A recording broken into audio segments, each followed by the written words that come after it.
Island of California.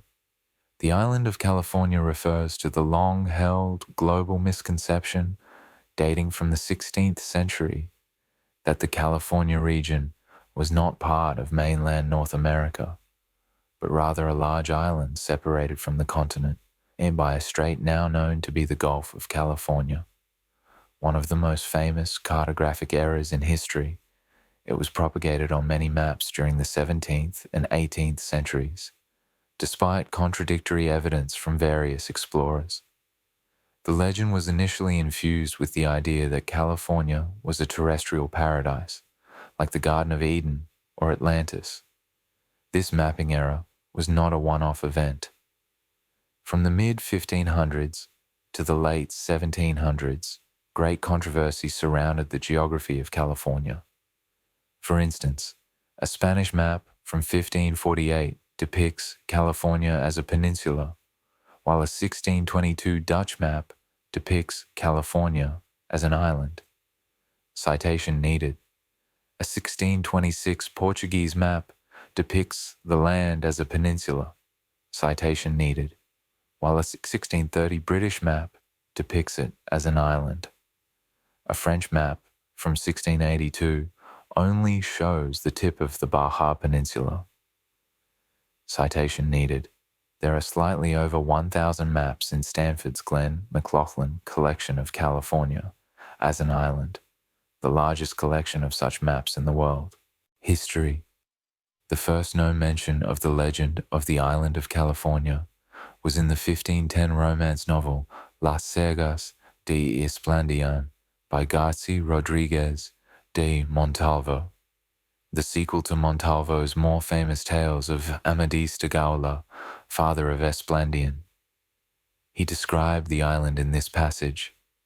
Know that on the right hand of the Indies there is an island called California, very close to the side of the terrestrial paradise, and it is peopled by black women, without any man among them, for they live in the manner of Amazons.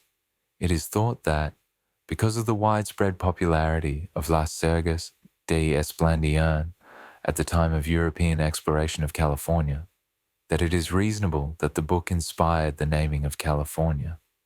The book's description is also thought to have prompted early explorers to misidentify the Baja California Peninsula as the island in these legends. In 1533, Fortun Jimenez, a mutineer on an exploring expedition sent by Hernan Cortés, discovered the southern portion of Baja California around present-day La Paz. He was killed by natives, but his men returned to New Spain and reported on their find. In 1535, Cortés arrived in the bay there and named the area Santa Cruz. He attempted to start a colony, but abandoned his efforts after several years due to logistical problems. Cortés' limited information on southern Baja California apparently led to the naming of the region after the legendary California, and to an initial but short-lived assumption that it was a large island. In 1539, Cortés sent the navigator Francisco de Ulloa northward along the Gulf and Pacific coasts of Baja California. Ulloa reached the mouth of the Colorado River at the head of the Gulf, which seemed to prove that the region was a peninsula rather than an island. Ulloa was quoted as having described the land he saw on his expedition as high and bare, of wretched aspect, without any verdure. An expedition under Hernando de Alarcón ascended the lower Colorado River and confirmed Ulloa's finding. Maps published subsequently in Europe during the 16th century, including those by Gerardus Mercator and Abraham Ortelius, correctly showed Baja California as a peninsula. Rather than many cartographers independently making the same mistake, it is thought that maps of California as an island spread due to copying in the early 1600s, since it is known that cartographers of the time frequently made copies of other maps. Interestingly, the first maps depicting California as an island originated after a series of correct maps. Carmelite friar Antonio de la Ascensión a priest at the top of the Spanish church, was the first known person to depict California as an island in 1603. On the return voyage to Acapulco, Mexico, Friar Antonio's ship was overtaken by Dutch pirates, who found and confiscated a map, drawn by him, that depicted California as an island, effectively leaking state-secret information. Spain was not in the habit of willingly sharing information about their expeditions. In fact, maps produced by Sebastián Vizcaíno, the leader of the expedition that brought Friar Antonio de la Ascensión to California, were not published until 1802, 200 years after the expedition occurred. Shortly after the map was confiscated from Friar Antonio's ship, Dutch maps were published depicting California as an island. At the bottom left corner of a British map from 1630, drawn by Henry Briggs, is scribbled, California, sometimes supposed to be a part of the Western continent, but since by a Spanish chart taken from Hollanders, it is found to be a goodly island. This stolen map was Friar Antonio's, and this quote provides evidence for the spread of knowledge of California as an island. As the Dutch were reputable cartographers, it is thought that word of California as an island began to spread, as the majority of maps depicting California as an island were published after 1622. Throughout the 1600s, the Dutch, Japanese, French, Germans, British, and more all drew California as an island. Another contributing factor may have been the second voyage of Juan de Fuca in 1592. De Fuca claimed to have explored the western coast of North America and to have found a large opening that possibly connected to the Atlantic Ocean, the legendary Northwest Passage. Finding a Northwest Passage was something that motivated many of the explorers coming to the California coast at the time, as it would be extremely profitable for Europe if a northern trade route to Asia could be found. In fact, explorers like Sebastián Vizcaíno were operating under orders to sail north until they found the Northwest Passage, and only to turn around if the coast veered northwest, which would imply that there was no waterway and the land was actually connected to Asia. De Fuca's claim remains controversial because there is only one surviving written account of it found. His account is related to an Englishman, Michael Locke. Nonetheless, this account claims De Fuca found a large strait with a large island at its mouth, at around 47 degrees north latitude. The Strait of Juan de Fuca is in fact at around 48 degrees net, as is the southern tip of the large island now called Vancouver Island, while the northern reach of the Gulf of California terminates much farther south, at about 31 degrees.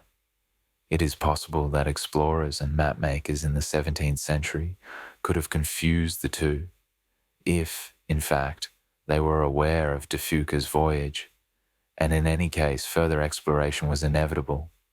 Indeed, the famed British explorer James Cook narrowly missed the Strait of Juan de Fuca in March 1778, almost 200 years later.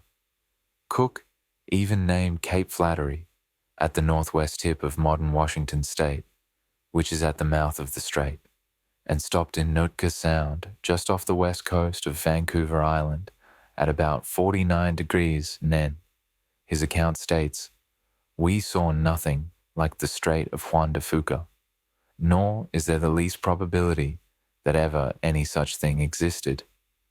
However, Cook describes some bad weather in his account around this time, and did continue on to map most of the outer Pacific coastline of North America, from modern-day northern California to the Bering Strait in Alaska on the same voyage. A key role in changing ideas about California seems to have been played by an overland expedition led by the founding governor of Santa Fe de Nuevo Mexico, Juan de Oñate. The expedition descended the Colorado River in 1604 and 1605 and its participants believed that they saw the Gulf of California continuing off to the northwest, presumably behind the Sierra de los Cucapa, into the Laguna Salada Basin and Lake Cahuilla, but was more likely due to the California superflood of 1605, in which the flooded Central and Indio Valley basins did essentially appear to extend the peninsula hundreds of miles northward.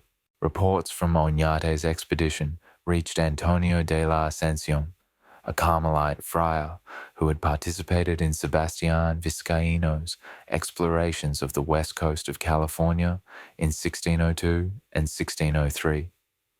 Ascensión was a tireless propagandist in favor of Spanish settlement in California, and his later writings refer to the region as an island. As older maps confirm, Spanish authorities and local residents were well aware where the actual northern terminus of the Gulf of California lay, but by extending the coastline north past Cape Mendocino and eventually even into Puget Sound, Francis Drake's claim of Nova Albion for England, 1579, could be invalidated by the priority of Cortes' claim, 1533. The Jesuit missionary and cartographer Eusebio Francisco Kino revived the fact that Baja California was a peninsula. While studying in Europe, Kino had accepted the insularity of California, but when he reached Mexico, he began to have doubts.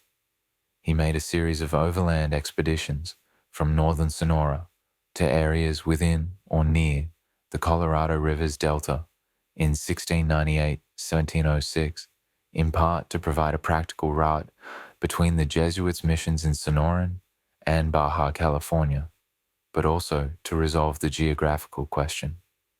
Kino satisfied himself that a land connection must exist, and the 18th century Jesuits generally followed his example.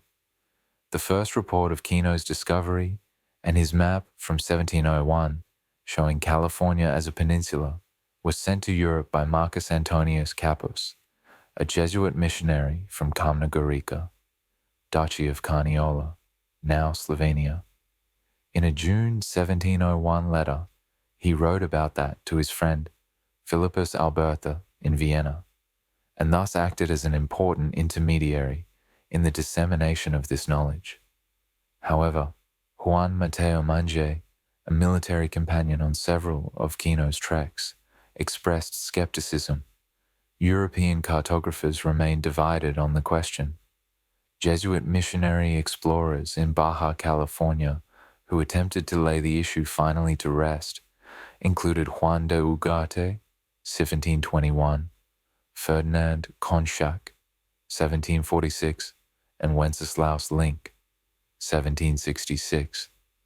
The matter was settled beyond all dispute when the expeditions of Juan Bautista de Anza traveled between Sonora and the west coast of Alta California in the period of 1774 to 1776.